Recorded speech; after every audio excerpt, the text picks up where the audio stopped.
just fallen here, but it was very old and obviously hadn't flown in decades. Looking at it sent a shiver down my spine.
The logging site was a mess.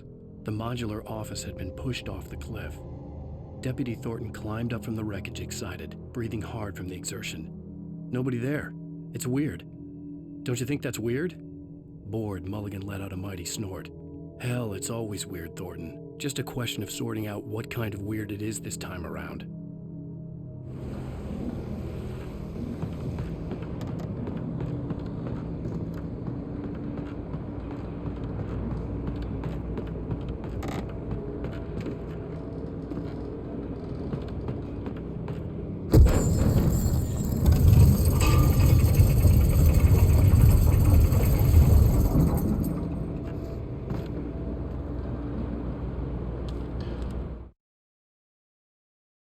When Barry saw the darkness attack the visitor center, it made him a believer.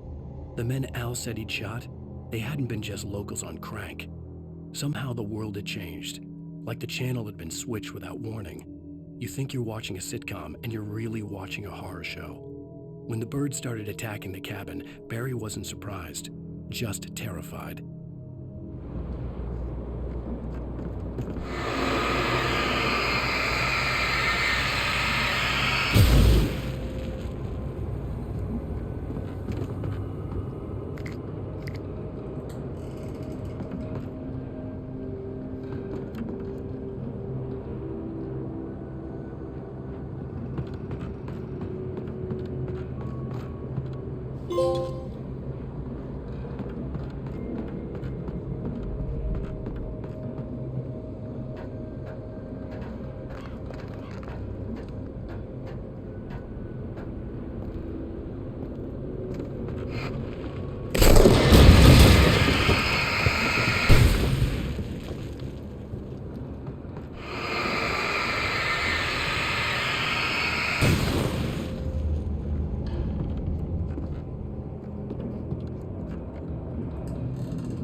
Be aware of widowmakers.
cannot answer this. Won't you please let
Barry? Ow! The porch is covered with birds. They've got all Hitchcock on me. Stay out of sight. I'm on my way. Don't open the door. What, am I crazy? Stay hidden. I'll be there soon. Just make sure you keep the lights on.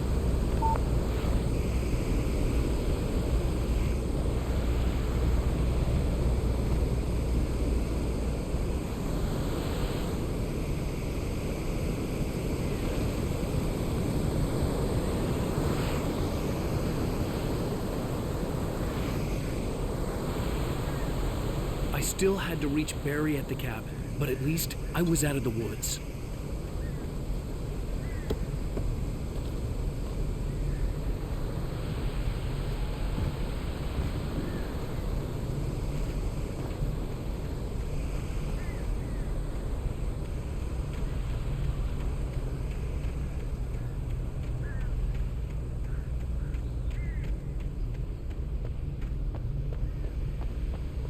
I'd have to get the car from the locked garage.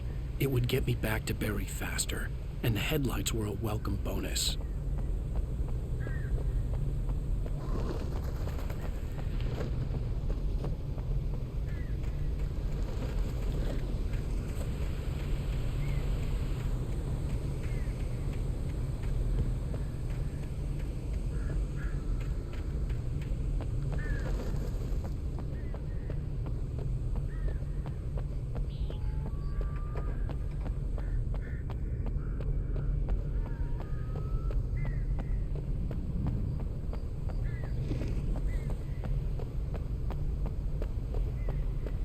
I had to find the key to the garage.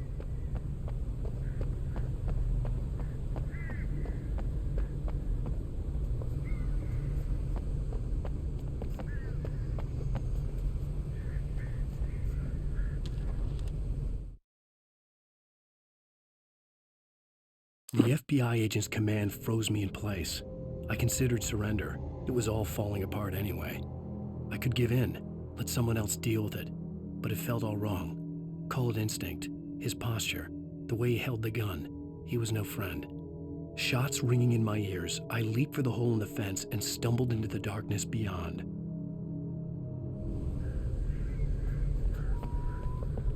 I needed the garage key to get to the car.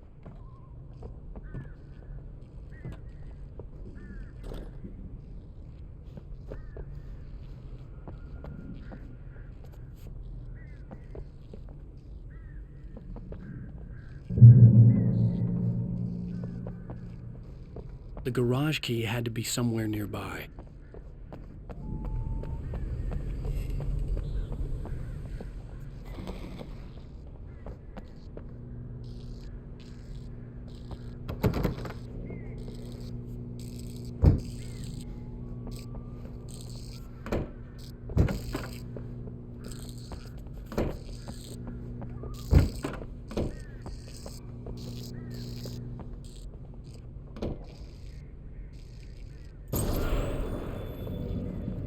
A story is not a machine that does what you tell it. A story is a beast with a life of its own. You can create it, shape it, but as the story grows, it starts wanting things of its own.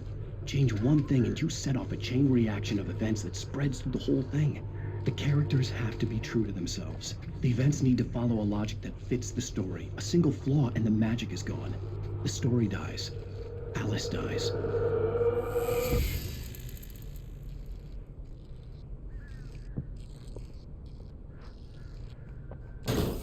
You can learn about nature and yourself.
The flare gun was probably the best weapon I could imagine against the dark things I was facing.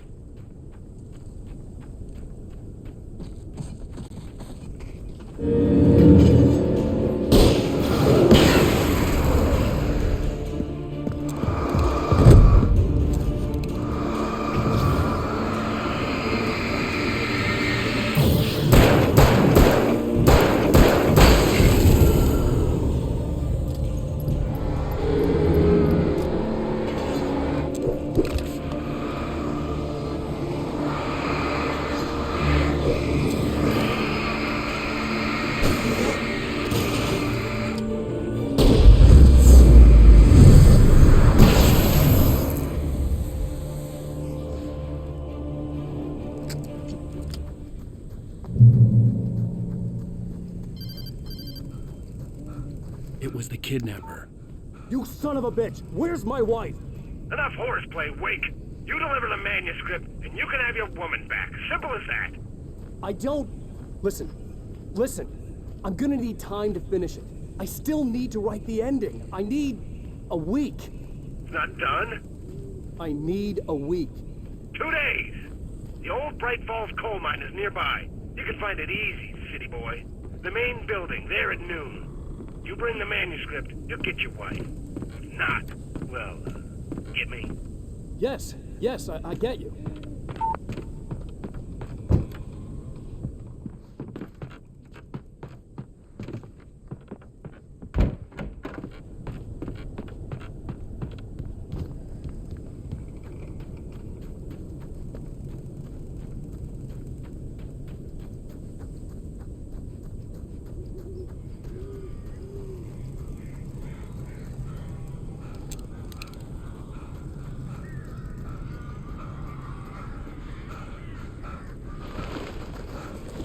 Barry had talked about birds over the phone.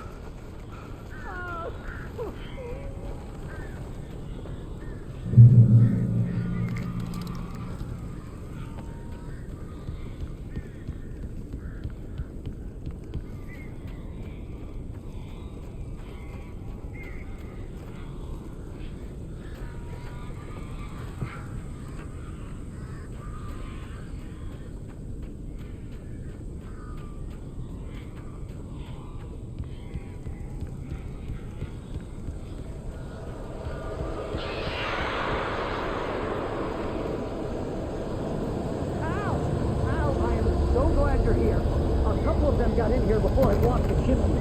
This isn't normal. These birds are weird.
Hey, Al.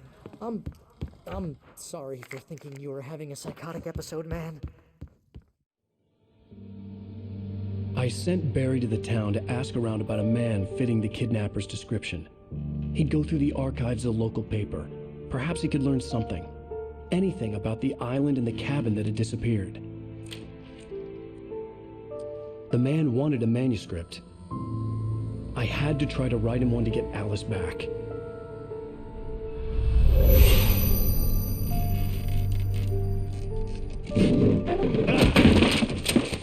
For me, the supernatural had always been nothing but a metaphor for the human psyche, a tool to use in writing fiction. Now, It was happening for real, and I couldn't put a single word on paper.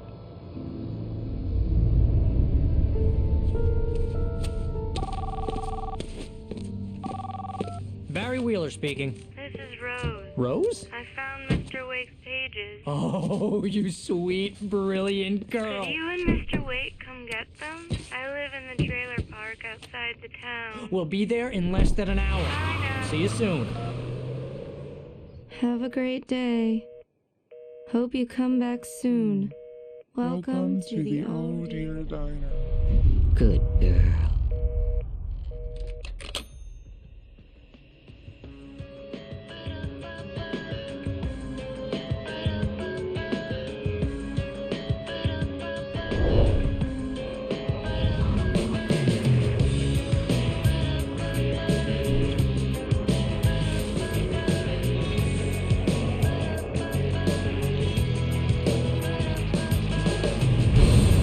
Come here. Pretty please. Can you tell me where I am? You. Won't you say something? I need to get my bearings. Amongst. Then the shadows keep on. Previously on Alan Wake, Alice has been kidnapped. Alan, please help me. Alice? You'll do exactly what I say if you ever want to see your wife again. I can't tell anyone except my agent Barry. Damn it, Barry, they'll kill her. You're my best friend, and I'm worried that you're not right in the head. The ransom is a manuscript I supposedly wrote that's coming true before my eyes. It happened just the way it was on that page. So dark. I have found only a few scattered pages. I want the entire manuscript. The deadline is in 2 days. I found Mr. Wake's pages. Good girl. How the hell did she get her hands on the manuscript anyway? I don't know. She's resourceful. I told you were too hard on her. Listen, I found out all sorts of interesting stuff while I was digging around. Yeah. Mr. Wake, it's Sheriff Breaker. We have an FBI agent here, Agent Nightingale. FBI. He's anxious to see you. You'd better come to the station. Okay, I'll be right over, Sheriff. Let's make this quick, huh? Help you folks? Name's Randolph. I'm the manager. We're looking for Rose. Works as a waitress down at the diner. Rose, sure. Nice girl. Who wants to know? I'm Alan Wake. The writer, huh? I heard on the radio you were visiting. Well, I'll show you her trailer. That Rose, she's a nice girl. Always pays her rent on time. As I was saying, Al, I found all sorts of weird stuff from the local newspaper's archives. This place is crazy. Disappearances, mysterious deaths, urban legends come true, and get this, most of this stuff takes place around Cauldron Lake. Well, you ain't wrong, mister. The Indians thought the lake was a doorway to the underworld. I'm the God-fearing type myself. I don't hold with that sort of thing. Yeah, okay. Anyway, there was an island there owned by a guy called Thomas Zane. Now, some of the articles I found about him make him out to be a famous writer, but I ran a bunch of searches, couldn't find a single thing he wrote. Zane was heavily into diving, so much so that the place came to be called Diver's Isle. But the volcano under the lake erupted in 1970, and Zane went down with the island.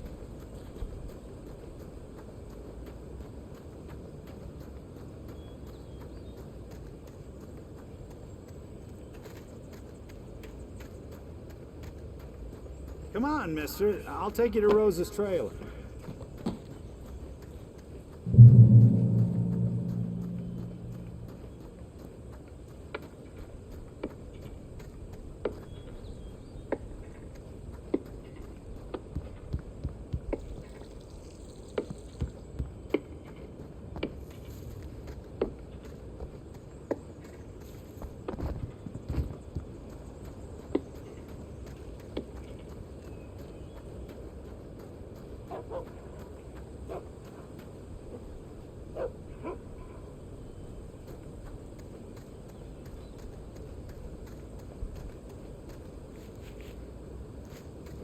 Just follow me. It's not far.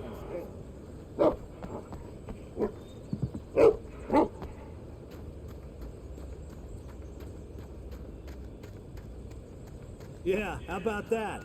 It was there in the morning, as if it had fallen from the sky. But it would take a tornado to lift something like that. We're damn lucky it didn't crush any of the trailers.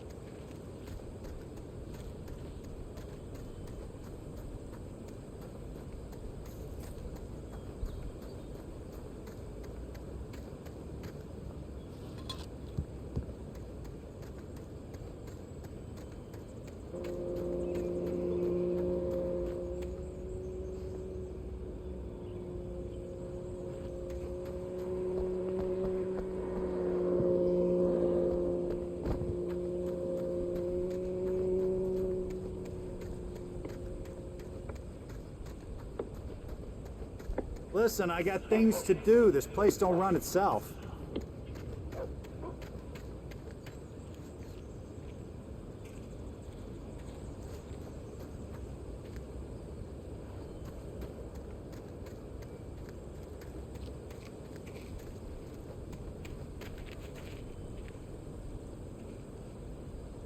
It gets better. A local girl, Barbara Jagger, drowned in Cauldron Lake just a week earlier. They were lovers. Sure, Jagger's a local spook story. The Scratching Hag comes for you in the dark. Childish stuff like that. Anyway, Al, I'm just getting to the best part. All of the articles about this stuff were written by Cynthia Weaver. I asked around, and she's that crazy bad lady you met. Yeah, anyway, she knew both Jagger and Zane before they both died, and she had some kind of a breakdown.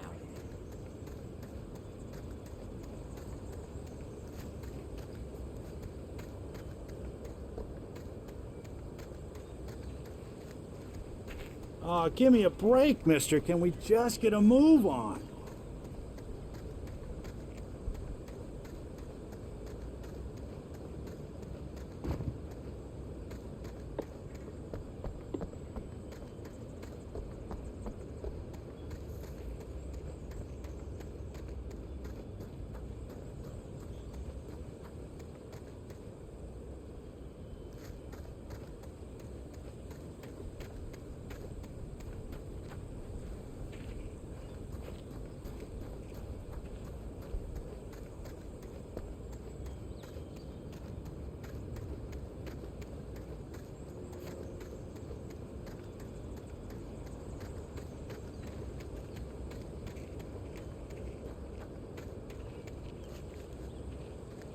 Well, mister, this here's Rose's trailer.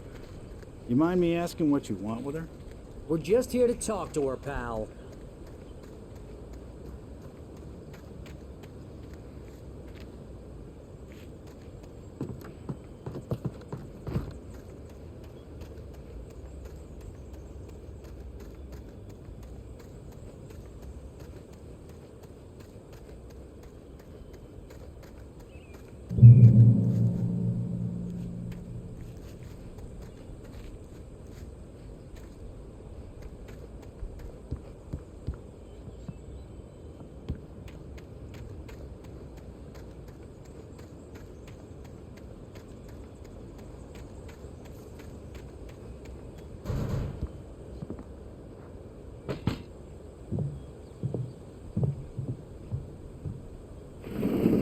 Welcome to... Oh dear, Mr. Wake. I'm so glad you're here. Rose, you have my manuscript? Oh, yes. Yes. Please, come in. Hey, this is really good. Rose, Yes, my manuscript. I really need it. I understand. I know what you need. A muse to inspire you. Oh, for Barry. She doesn't have anything. Yeah, hey, Al? Al, what's... Oh... Barry! What?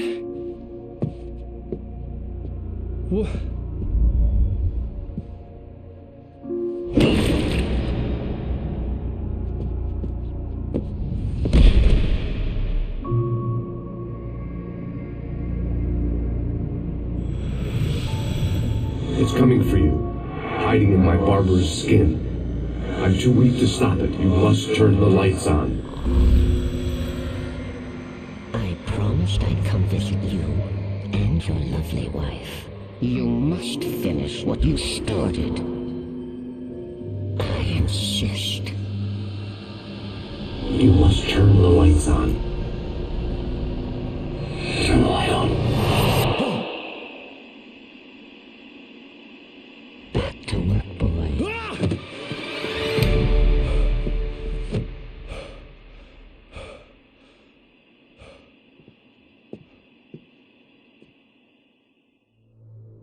I felt nauseous, hungover. Only anger kept me going. I can't tell reality from dream anymore, but it seems I have an imaginary editor to help me. She's an old woman in a funeral dress. I call her Barbara Jagger. She's very strict. I'm writing faster and faster. My manuscript is being heavily revised. The edits are getting very aggressive, and each day there's less of me and more of her. I hate it, but I know she's right. She promises me I can save Alice this way. She knows more of this than I do. About the complex incantation I'm attempting. About this place. She's worked with another writer under similar circumstances, Thomas Zane. The genre of the story seems to be shifting. It's turning into a horror story. I'm getting close. I can feel it.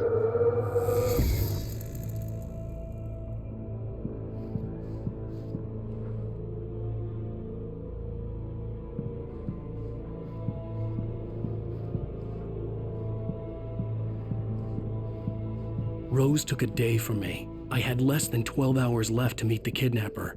All I could do was get Barry into the car, work something out once I got on the road. Welcome to the Oh Dear Diner. What can I get you today? Coffee? I couldn't work up much hate for Rose. Something had used her to get to me and left its mark. First refill is free. Milk and sugar on the counter there. Would you like to hear today's specials? Thank you.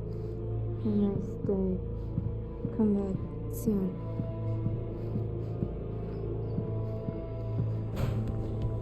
My gun and flashlight were gone. I'd have to find a way to get Barry into the car as quickly as possible. There was no time to waste.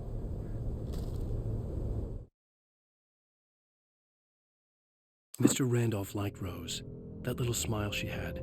How she was still sweet when life had tried so hard to make her bitter.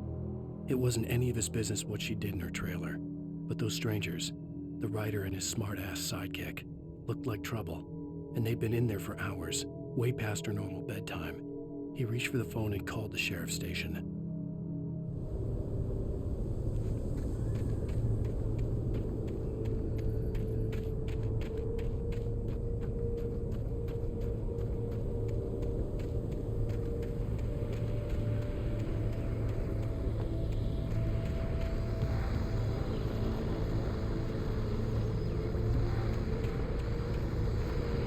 I just stepped outside to catch a breath of fresh air. Let me tell you, the weather's getting heavy.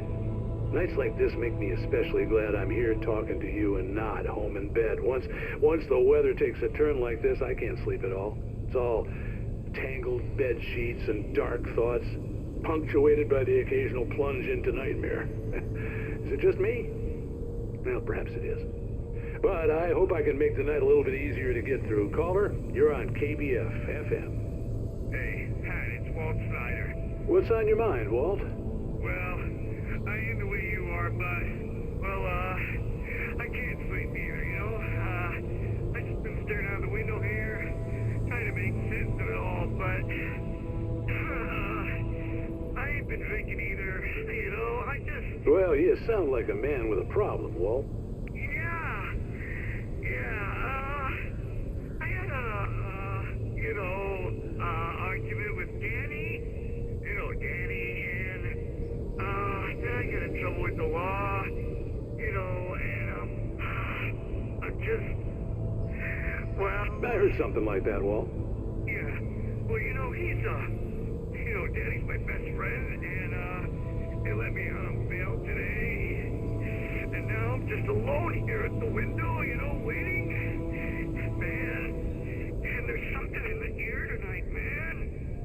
I was just outside looking up at the sky above our broadcast tower thinking the same thing.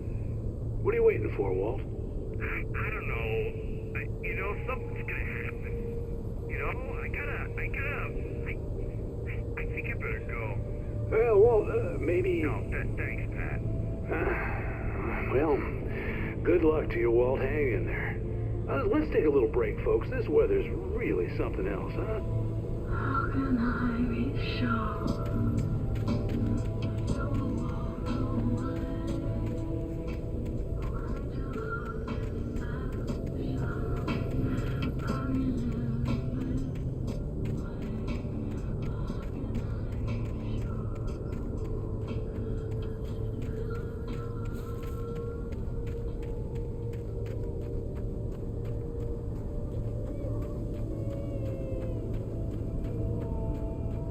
Oh, you're gonna get it now. God knows what you've done to that poor girl. This is Agent Nightingale, FBI! Get him up, Hemingway! You're under arrest! You move a muscle, I'll unload right in your goddamn face! Stay right where you are, Slane!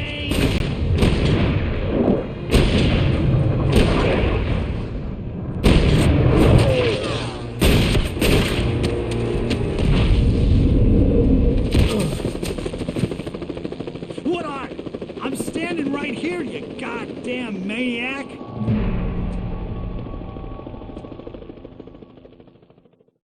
I hated to leave Barry behind, but there was no way I'd miss my appointment with the kidnapper.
For decades, the darkness that wore Barbara Jagger's skin slept fitfully in the dark place that was its home and prison. It was hungry and in pain. It dreamed of its nights of glory when the poet's writing had called it from the depths and given it a brief, terrible taste of power and freedom. The rock stars had stirred it from the deep sleep the poet had sunk it back to in the end. When it sensed the writer on the ferry, it opened its eyes.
This horror was everywhere I went, circling me. The cops didn't stand a chance. They were after a writer, not a monster.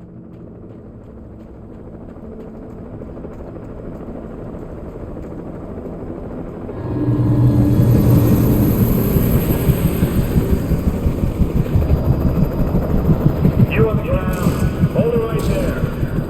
There's nowhere to run. Freeze!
This is James. Mulligan Thornton, come in. Over.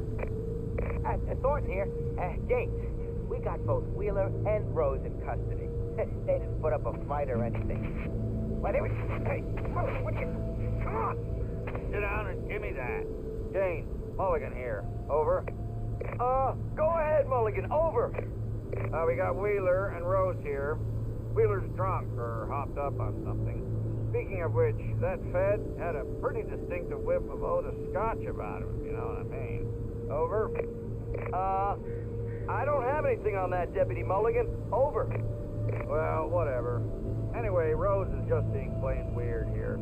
You better get Doc in to take a look at both. Over.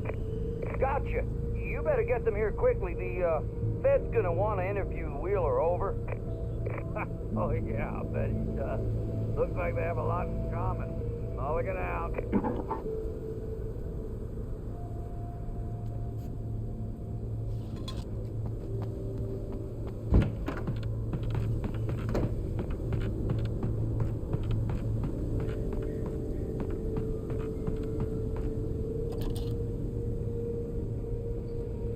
I could see the lights of the radio station in the distance.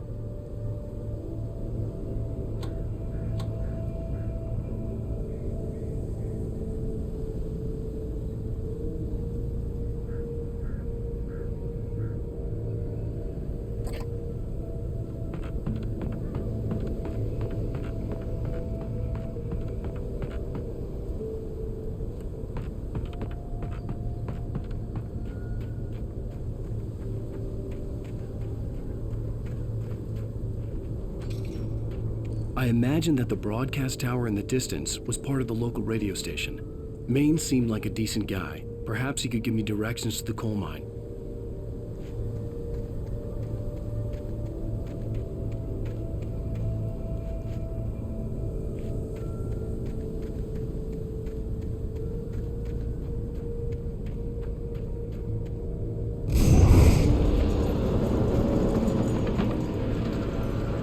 Unnatural shadows clung to the gate.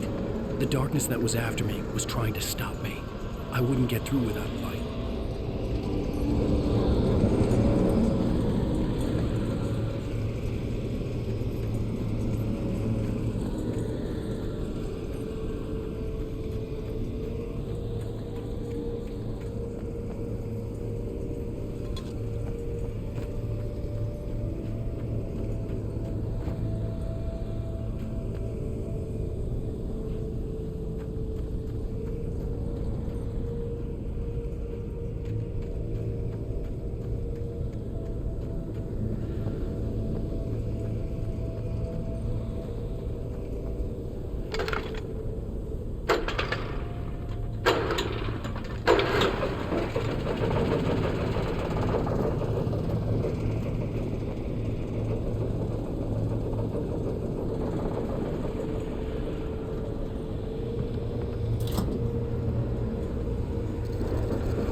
generator conked out.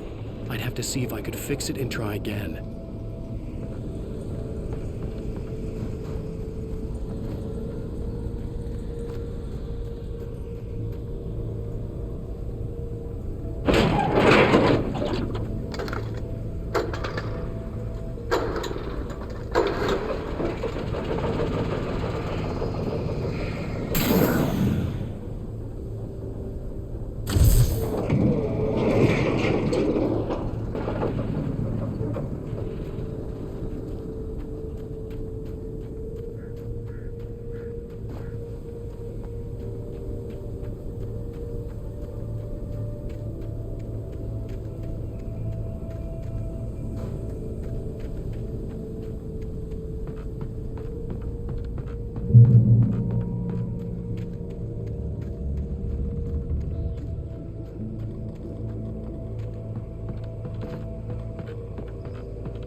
It took me a moment to recognize the flashbang grenades. They were an ideal weapon for my situation. Team 1, come in. Over. Team 1, this is Sheriff Breaker. Report. Over. Team 2, come in. I need a report. Over. Come on, guys. Talk to me. Come in, please. Over.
And here's another call.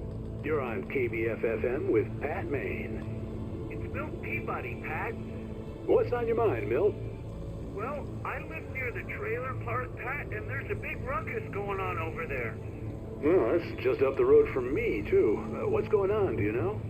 I don't know, but there's a bunch of police cars there, lots of sirens, a helicopter buzzing around, and I think I heard some gunshots. Gunshots? Yes, sir, like from a pistol. So can you find out what's going on? Because it's just next door and they're popping off guns there. They're still shooting? No, it was maybe 10, 15 minutes ago. It sounds serious, Pat. I'm telling you, it don't sound like no party. I'm certainly going to give the station a call, Milt. Okay. You'll hear it here as soon as I hear from them. Okay, thanks.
I hope Maine could lend me a car to get to the coal mine.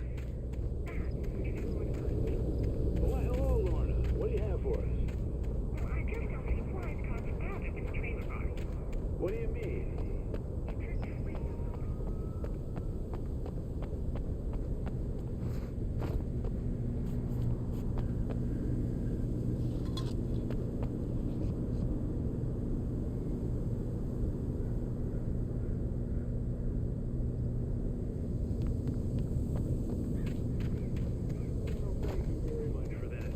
Compassionate viewpoint, Lorna.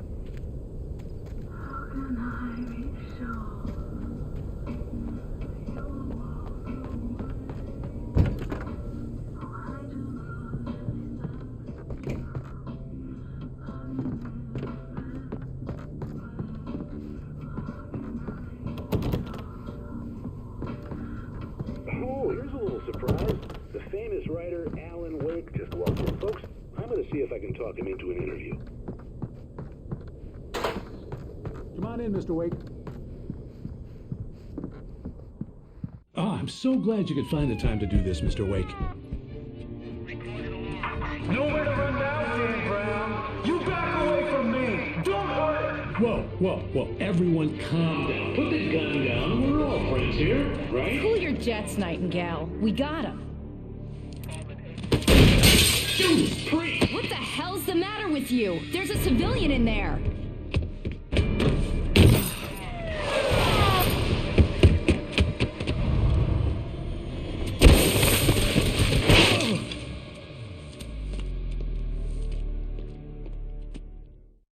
I'll get you yet, even if it kills me. You hear me? You hear me, H.P. Lovecraft? I had fallen off so many cliffs it was ridiculous. That's what you get for naming a book The Sudden Stop. It was probably good I hadn't had the chance to tell Maine where I was going. I'd have to lose the cops and find my own way to the mine.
Danny had stepped out, but what stumbled back in was something else. Something alien.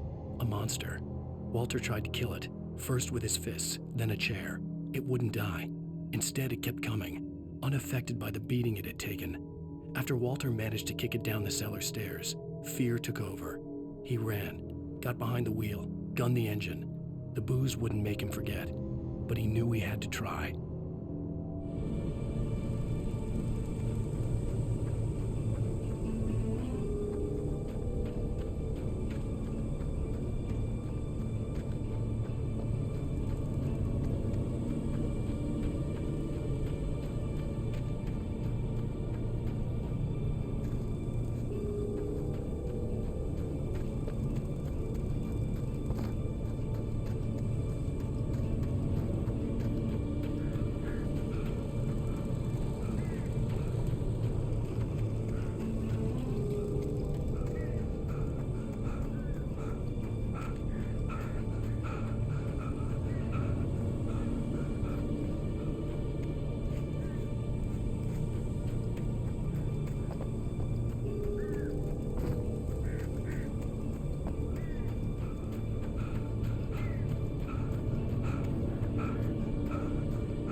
There was no sensible reason for the power company work lights to be here.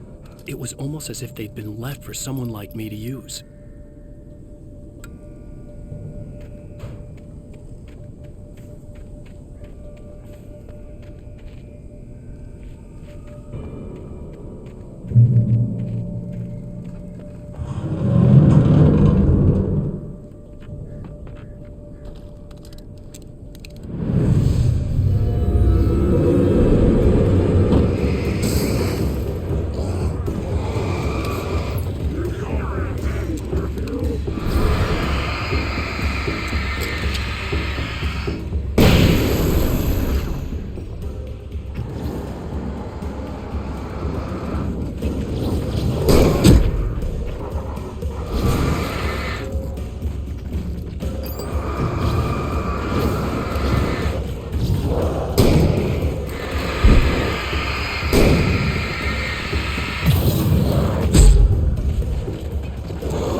The bulldozer's engine roared to life. Mud and rocks flew as it fought for traction.